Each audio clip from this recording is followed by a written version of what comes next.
तु ममाङ्गानि वाक्प्राणश्चक्षुः श्रोत्रमथो बलमिन्द्रियाणि च सर्वाणि सर्वं ब्रह्मोपनिषदं माहं ब्रह्म निराकुर्यां मा ब्रह्म निराकरोद निराकरणमस्तु अनिराकरणं मे अस्तु तदात्मनि निरतेय उपनिषत्सु धर्मास्ते मयि सन्तु ते मयि सन्तु। ओम शांति शांति शांति। शंकरं शंकराचार्यं केशवं बादरायणं सूत्रभाष्य कृतौ वन्दे भगवन्तौ पुनः पुनः। ईश्वरो गुरुरात्मेति मूर्तिभेदविभागिने व्योमवद्व्याप्तदेहाय दक्षिणामूर्तये नमः। ओम शांति शांति शांति। सामवेद की तलवकार शाखा की केनोपनिषद पर हम लोग विचार कर रहे हैं। इसका पदभाष्य आनंदगिरी टीका के सहित विचार संपन्न हो चुका था। वाक्य भाष्य भी जो विचार कर रहे थे तो पूरा आज कर देंगे हम लोग। तो यहाँ पे जो कुछ अवान्तर प्रयोजन को दिखाया गया कि जो मतलब जो मिथ्याभिमान व्यर्थ होता है और जो उपासना अवान्तर ये सब दिखाया गया। उपासना का भी विधान जो मंद अधिकारी है उसके लिए उपासना का विधान यहाँ किया गया, तो थोड़ा सा रह गया है। और कल जो श्लोक आया था उसका तो बता ही दिया कि वो नीति शतक का 19वें नंबर का श्लोक है, केयूरा न विभूषयन्ति पुरुषम, वो दिखा दिए थे। तो हम लोग अंतिम जो चतुर्थ खंड के तीन मंत्र तक का विचार हो चुका है। अब चतुर्थ मंत्र पे हम लोग चलेंगे। नहीं, चतुर्थ भी हो गया, 5 हो गया। अच्छा, अभी पाठ आरंभ हो चुका है ना। षष्ठ मंत्र पर हम लोग विचार जो है करेंगे। पंचम तक हो गया है। षष्ठ मंत्र 106 पेज पे है। तद्वनम नाम तद्वनम इति उपासितव्यम स य एतदेवं वेदाभिहैनं सर्वाणि भूतानि वांछन्ति। तद्वनम नाम, वह जो परमात्मा है तद्वन नाम वाला है। तेषां प्राणी जातस्य वनम संभजनीयम प्रार्थनीयम उपासनीयम, उस सभी प्राणी समुदाय का वह संभजनीय है, प्रार्थनीय है। इसलिए तद्वनम इस संज्ञा के द्वारा इस नाम में ही ब्रह्म की उपासना करनी, इस नाम के द्वारा उपासना करनी है। तो उपासित स एतदेवं वेदाभि, जो इस तरह से उपासना करता है, तेनम सर्वाणि भूतानि अभिसंवांछन्ति, सभी भूत जो है उस उपासक से प्रार्थना करते हैं। जैसे जो है ईश्वर से प्रार्थना करते, उपासक से भी सभी भूत सभी प्राणी प्रार्थना करते हैं। तो इस तरह से बता दिए है, देख लीजिए पेज नंबर 117 117 पे देखिए। तस्य च अध्यात्मम उपासने गुणो विधीयते, अध्यात्म में जो उपासना है उस उपासना में गुण का विधान किया गया है। अध्यात्म में उपासना बताई गई पूर्व मंत्र के द्वारा, उसको जो है गुण, उसमें गुण का विधान कर रहे। तद्वनम तदेतद ब्रह्म तच्च तद्वनम च, तद्वनम तत्परोक्षम वनम संभजनीयम, तद यानी परोक्षम और वनम यानी संभजनीयम। वह परोक्ष है और संभजनीय, सभी प्राणियों के लिए संभजनीय है, प्रार्थनीय है। वनतेस तत्कर्मणस तस्मात् तद्वन नाम, वन धातु संभक्ति अर्थ में है, संभजन प्रार्थना, इस अर्थ में वो धातु है। तो तत्कर्मण यानी उस क्रिया वाली जो वन धातु है, वन सण संभक्तौ धातु है, तो संभजनी संभजन सम्यक रूप से भजन, उस क्रिया उस अर्थ वाली धातु है, उससे वन धातु वन शब्द बना है, तो वनम का अर्थ हो गया संभजनीय। तो तस्माद वह ब्रह्म परोक्ष भी है और संभजनीय भी है, सभी प्राणियों के द्वारा प्रार्थनीय है, उपास्य है, इसलिए वह तद्वन इस नाम वाला हो गया। तद्वन उसका एक नाम हो गया।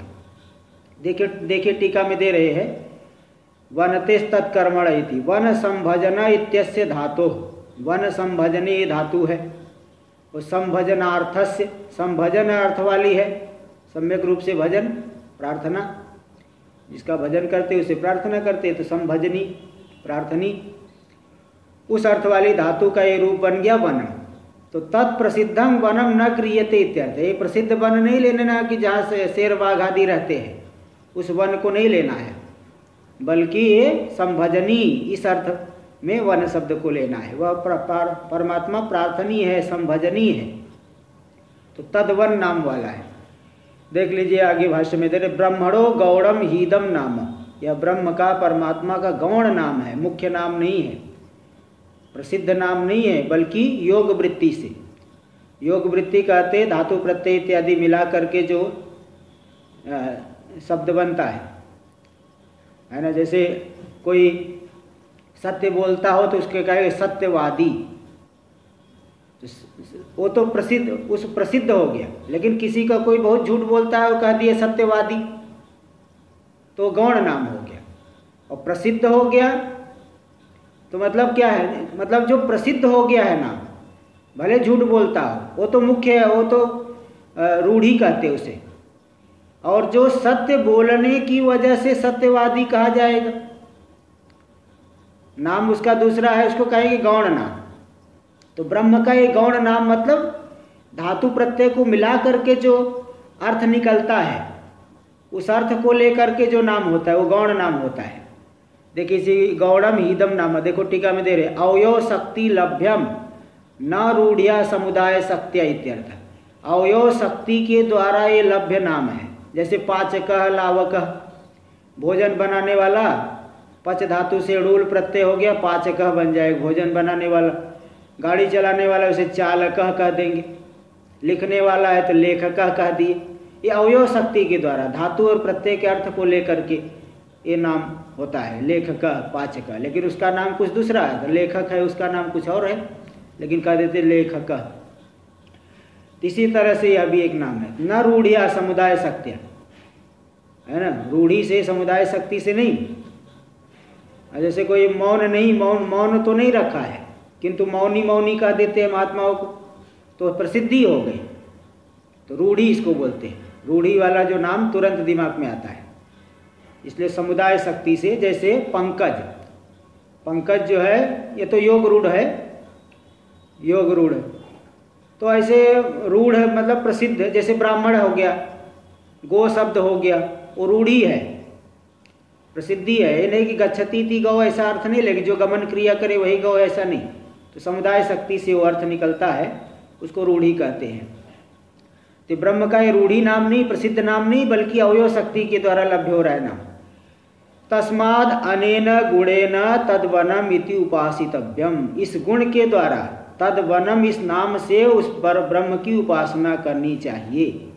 देखिए 3 नंबर टिप्पणी में दे दिए, अनेन गुणे निधि परोक्षत्वे सति संभजनीयत्वेन रूपेण, वह ब्रह्म परोक्ष है और सभी प्राणियों के द्वारा संभजनीय है, इसलिए तद्वनम इस नाम के द्वारा उपासना करनी चाहिए।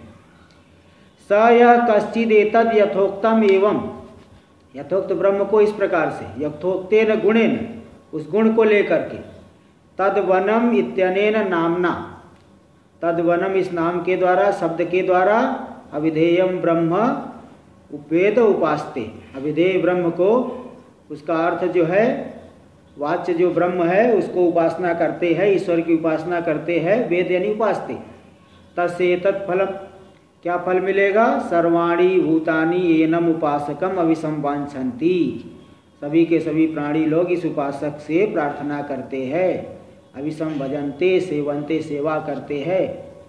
सेवन्ते स्म इत्यर्थ, स्म शब्द प्रसिद्धि अर्थ में प्रसिद्ध है कि सभी लोग स्म इत्यर्थ, वहाँ के नीचे हलंत लगा देना अगर नहीं हो तो स्म स्मेत्यर्थ, ये प्रसिद्ध है, प्रसिद्ध अर्थ में स्म है। यथा गुणोपासनम ही फलम, जैसा गुण, जिस प्रकार का गुण है वैसी उपासना। तो किस गुण से उपासना करेंगे? तो आज सभी प्राणी उस उपासक की भी प्रार्थना करेंगे, सेवन करेंगे। तो जैसी गुण है वैसी उपासना। यथा गुणोपासनम फलम, जिस प्रकार के गुण से उपासना किए उसी प्रकार का फल मिला। देखो इसलिए मुद्गलोपनिषद में आया है, 4 नंबर टिप्पणी में दिए है, यथा गुण इत्यादि। तम यथा यथा उपासते तदेव भवति, जैसी जैसी उपासना करता है वही हो जाता है। तो जिस प्रकार के गुण से उपासना किया वैसा ही फल मिला। संभजनीय, तद्वनम, संभजनीय अर्थ वाले तद्वनम शब्द से उपासना किया और सभी वह प्राणियों का संभजनीय हो गया। सभी प्राणी उसका सेवा करने लगे, सेवन करने लगे। तो उपासक में ये जो है फल मिला। अब इसके बाद सप्तम मंत्र आया था चतुर्थ खंड में। सप्तम मंत्र आया था पेज नंबर 108 पे, 108 पे। उपनिषदम भो ब्रूहि, ब्रूहि इत्युक्ता ता उपनिषद, ब्राह्मीम वाव ता उपनिषदम अब्रूमे थी। हे भगवान उपनिषद का कथन करिए। बोले तुम्हारे लिए बोल तो दिया, साध्य ब्रह्म विद्या का कथन तो कर दिया, किंतु साधन रूपी उपनिषद को, हाँ ब्राह्मी उपनिषद, इसका ब्राह्मी का अर्थ बताएंगे, ब्राह्मण जाति संबंधी उपनिषद, अथवा और भी एक अर्थ करेंगे, उसको अब हम बताएंगे। मतलब साधन, उसका ज्ञान का साधनों को बताएंगे अब। तब यहाँ देखिए बता रहे हैं इसको। उपनिषदम भो ब्रूहि इति उक्तायाम अपि उपनिषदि। देखिए उपनिषद का उपदेश कर दिया। हाँ जी बोलिए। ये जो तद्वनम है, हाँ ये सब नहीं आ रहा हमारे। एक्चुअली ये सावयव ब्रह्म है, निर्वयव ब्रह्म है, क्या है ये? सोपाधिक ब्रह्म, सोपाधि ईश्वर, ईश्वर। देखो इसलिए अभिधेय पद दे दी ना, अभिधेय शब्द यहाँ आया अभी देख लो। अभिधेय यानी वाच्य। उपासना देखिए, गुण को लेके उपासना ईश्वर की होती है। निर्गुण उपासना, वहां तो गुण का आरोप करके उपासना नहीं होती। चलिए देखिए धातु है क्या? कौन? हाँ वन सन संभक्तो एक धातु है, वन धातु है एक। चलिए हाँ।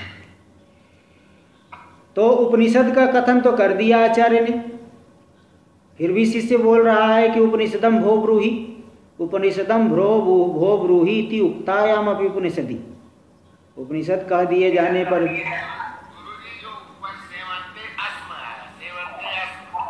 सेवंते, अरे उसका अर्थ मैंने बता दिया शुक्ला जी। आत्म जो है प्रसिद्धि के लिए बताया, आत्म भूतकाल बनाने के लिए भी होता है ना? होता है, लेकिन यहाँ प्रसिद्ध अर्थ में है, ये बता दिया। वो होता है भूतकाल अर्थ में, लेकिन यहाँ प्रसिद्ध अर्थ में है। सेवन करते हैं, सेवन करते थे ऐसा नहीं, फल तो करते थे, तो अभी क्या फल मिलेगा? इसलिए मैंने तो अर्थ बता दिया कि वहाँ प्रसिद्ध अर्थ है, हाँ वो भूत अर्थ में नहीं लेना। तो उपनिषदम भो ब्रूहि इति उक्तायाम अपि उपनिषदि। उपनिषद कह दिए जाने पर भी जब शिष्य ने उक्ता, शिष्य के द्वारा कहे गए आचार्य को शिष्य ने पूछा कि हे भगवान उपनिषद बताइए। तो आचार्य बता रहे उक्ता यानी कथिता ते तुभ्यम उपनिषद, तुम्हारे लिए उपनिषद यानी ब्रह्म विद्या कह दी गई।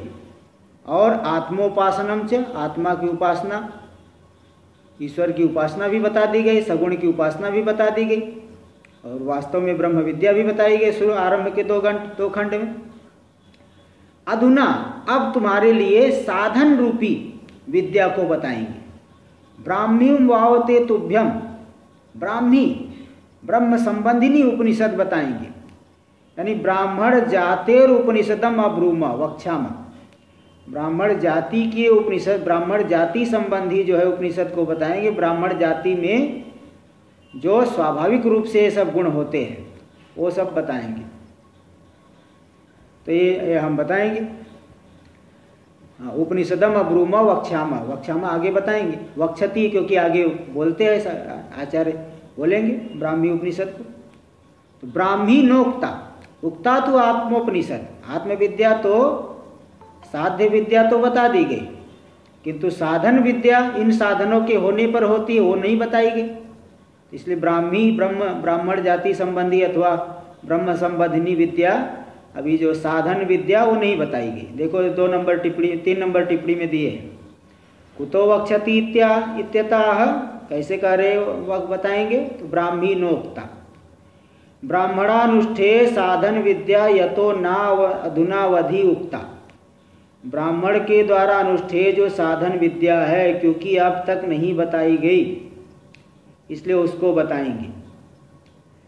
ब्राह्मी नो उक्ता, उक्ता तो आत्मोपनिषद, उक्त जो है आत्मोपनिषद तो बता, आत्मविद्या तो साध्य विद्या तो बता दिएगा, लेकिन साधन विद्या नहीं बताई। तस्मात् न भूताभिप्रायो अब्रूमा इति अयम शब्द, इसलिए यहाँ जो अब्रूमा आया है कि बता दिया गया, ऐसा नहीं, बताएंगे इस अभिप्राय वाला लेना, भूतकाल बता दिया इस अभिप्राय वाला नहीं लेना। इति अयम शब्द देखिए टिप्पणी में टीका में दिए, ब्राह्मण जातेरुपनिषदम, ब्राह्मण जात्यानुष्ठेयाम विद्याम यानी आत्मज्ञान साधन भूताम, आत्मज्ञान का जो साधन जो कि ब्राह्मण जाति में सत्व गुण की अधिकता होने से सुखपूर्वक जिसका अनुष्ठान हो सकता, सुखपूर्वक जिसमें होता है, ब्राह्मण जाति में होता है, तो तप दम इत्यादि थोड़ा सत्वगुण अधिक होने से जल्दी आ जाता है ये सब।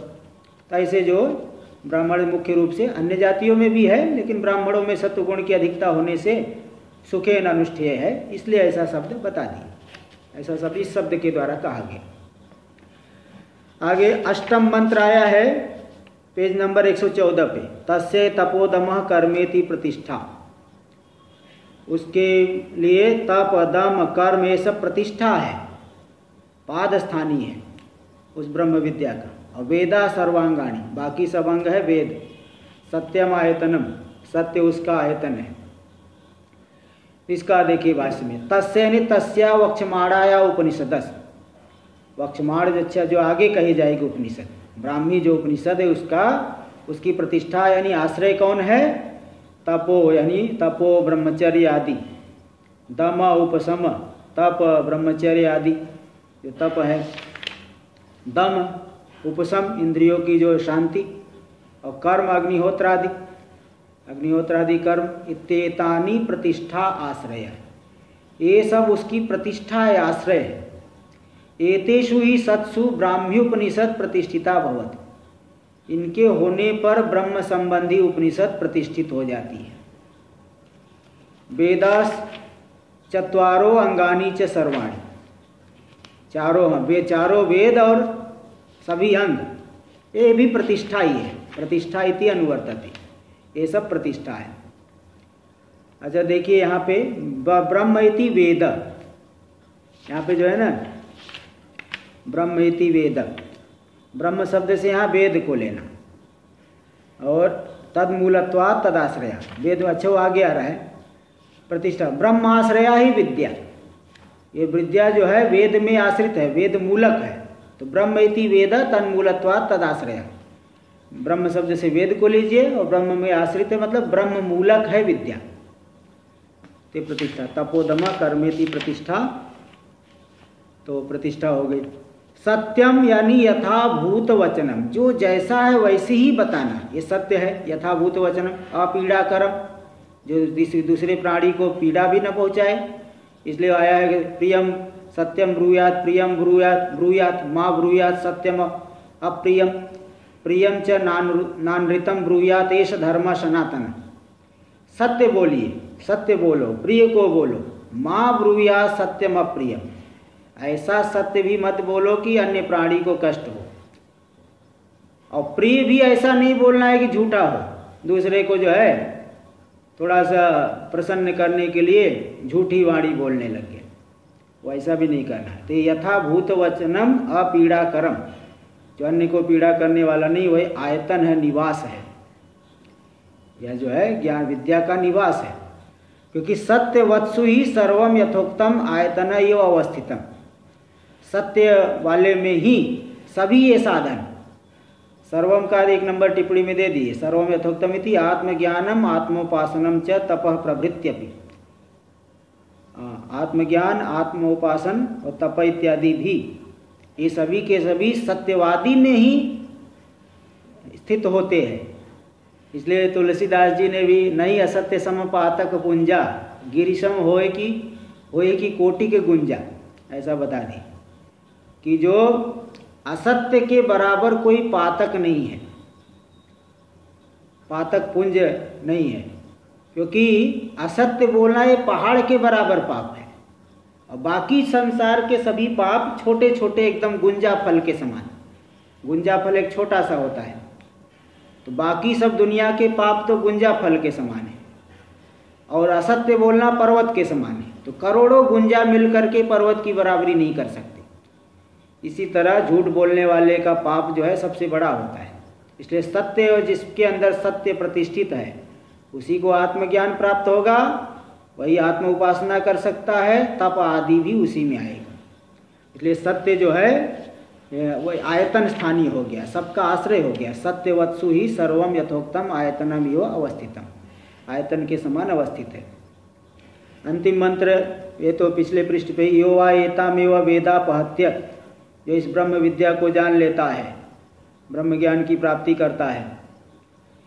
एवं यानी आचार्य मुख से श्रवण करके प्राप्ति कर लेता। अपहत्य पापमानम, सभी पापों का धर्माधर्म सभी का विनाश करके, अनंती स्वर्गे लोकी, जो अनंत स्वर्गलोक यानी मुक्ति, इंद्र वाला स्वर्ग नहीं लेना, वो तो शांत है, वो विनाशी है, लेकिन अनंत स्वर्गलोक मुक्ति, जो स्वयं प्रकाश आत्मरूपी लोक, जो कि जेय, जो कि अत्यंत प्रशस्तर है, उसमें प्रतिष्ठित हो जाता है, प्रतिष्ठित हो जाता है। 2 बार दे दिए ग्रंथ उपनिषद की समाप्ति के लिए। देखिए भाष्य में, ताम एताम तप आद्य अंगाम, तप आदि जिसके अंग है, तत्प्रतिष्ठाम, तप आदि प्रतिष्ठा वाली। देखो दे दी टीका में, तप आदिनी वेदांगानी अंगानी अस्य, वेदांगानी वेदांगांतानी ऐसा होना चाहिए, 4 नंबर टिप्पणी में दे दिए। वतुतस तु अत्र वेदांगांतानी अंगानी यस्य, ऐसा पाठ होना ठीक है।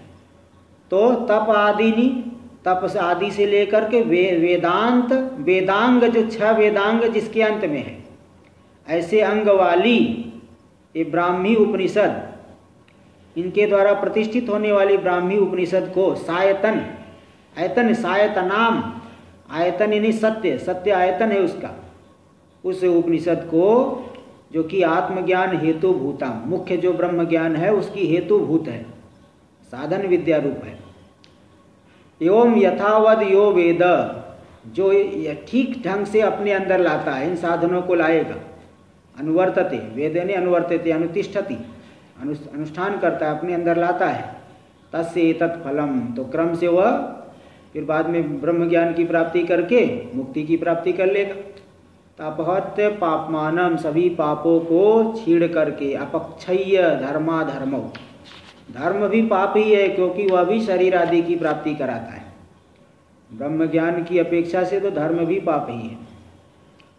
बाकी अन्य लोक व्यवहार में तो धर्म उत्कृष्ट है ही, लेकिन यहाँ पे ब्रह्म विद्या की अपेक्षा से वह भी पाप ही है। उसका विनाश करके अनंते अपारे, अनंत में अनंत स्वर्गलोक की प्राप्ति करता है। अपारे जिसका कोई पार नहीं, अविद्यमानान्ते, अविद्यमान अंतो यस्य, जिसका कोई अंत नहीं है, ऐसे स्वर्गे लोक यानी सुख प्राये निर्दुखात्मनि परे ब्रह्मणि, लोक यानी स्वयं प्रकाश आत्मा, दुख से रहित जो पर ब्रह्म है उसी में प्रतिष्ठित हो जाता है। जे महती, जो महान है, सर्वमहत्तर है, सबसे महान है, उसमें प्रतिष्ठित हो जाता है।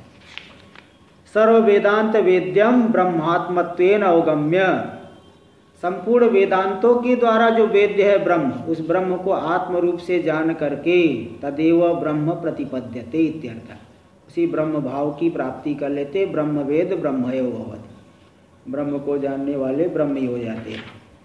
टीका में देखिए एक श्लोक है, सत्य काम स्वयं सिद्ध सर्वेशो स्वशक्तितः स एवान्तः प्रविष्टो मुपास्य सर्वदेहिनाम। सत्य काम स्वयं सिद्ध, जो सत्य काम है जिसकी सभी कामनाएं सत्य है, परमात्मा जो स्वयं सिद्ध है ना, अन्य के द्वारा सिद्ध नहीं, स्वयं ही सिद्ध है। सर्वेशु सभी के ऊपर शासन करने वाला है। कैसे शासन करता है? स्वशक्तिता, यह स्वशक्तिता, अपनी शक्ति से ही, कोई उधार की शक्ति नहीं, अपनी शक्ति से ही सभी के ऊपर शासन करने वाला है। और वही सभी प्राणियों के अंतः प्रविष्ट है, सभी की प्रत्येगात्मा है। और वही मैं ही, अहम, वही मैं हूँ, अहम उपास्य सर्वदेहिना, सभी प्राणियों के लिए उपास्य है। तो सोहम वही मैं हूँ, सभी जो प्राणियों का उपास्य है, तो सोहम अस्मि, वही मैं हूँ। इस तरह से यहाँ पे अंतिम में भी मंगलाचरण कर दिए आनंद गिरी जी। इस तरह से पूरा हुआ। इति श्रीमद् परमहंस परिव्राजकाचार्य गोविंद भगवत पूज्य पाद शिष्य श्रीमद् परमहंस परिव्राजकाचार्य श्रीमद् शंकर भगवतः कृतौ तलवकारोपनिषद अपर पर्याय केनोपनिषद भाष्य क्षुद्रगण वाक्य विवरण। क्षुद्रगण मतलब स्वल्प समूह, यानी संग्रह भाष्य था, उसका विवरण भाष्य। ये वाक्य भाष्य में यही है, संग्रह भाष्य दिए फिर विवरण किए। तो क्षुद्रगण वाक्य का विवरणम समाप्तम, वाक्य का विवरण वाक्य भाष्य ये समाप्त हुआ। इति श्रीमद् परमहंस परिव्राजकाचार्य श्रीमद् गोविंद भगवत पूज्य पाद शिष्य श्रीमद् परमहंस परिव्राजकाचार्य श्री शंकर भगवतः श्रीमद् शंकर भगवतः कृतौ सामवेदीय तलवकारो शाखोपनिषद क्षुद्रगणे वाक्य विवरणे श्री भाष्ये श्रीमद् परमहंस परिव्राजकाचार्य श्रीमदानंद ज्ञान विरचिता व्याख्या समाप्ता। इस तरह से पूरा हुआ। तो केनोपनिषद टिप्पणी देखिए, नीचे टिप्पणी दिया क्षुद्रगणों स्वल्प समूहे, स्वल्प समूह यानी संग्रह वाक्य, उसका विवरण तो विवरण भाष्य, संग्रह वाक्य है संग्रह भाष्य, और फिर विवरण किए उसका। स्वल्पा समूहा वाक्यानि यस्मिन, क्षुद्रगण हो गया, स्वल्प समूह वाला हो गया। तो इस तरह से केनोपनिषद थोड़ा क्लिष्ट है ये उपनिषद, भाष्य टीका आदि आप लोग पढ़े तो क्लिष्ट तो है ही। तो ये पूरा हुआ। अभी कल से हम कठोपनिषद आरंभ कर देंगे। और कठोपनिषद तो बहुत सरल है, सभी लोग जो है आए। ओम आप्यायन्तु ममांगानि वाक्प्राणश्चक्षुः श्रोत्रमथो बलमिन्द्रियाणि च सर्वाणि सर्वं ब्रह्मोपनिषदं माहं ब्रह्म निराकुर्याम् मा ब्रह्म निराकरोद निराकरणमस्तु अनिराकरणं मे अस्तु तदात्मनि निरतेय उपनिषत्सु धर्मास्ते मयि सन्तु ते मयि सन्तु। ओम शांति शांति शांति।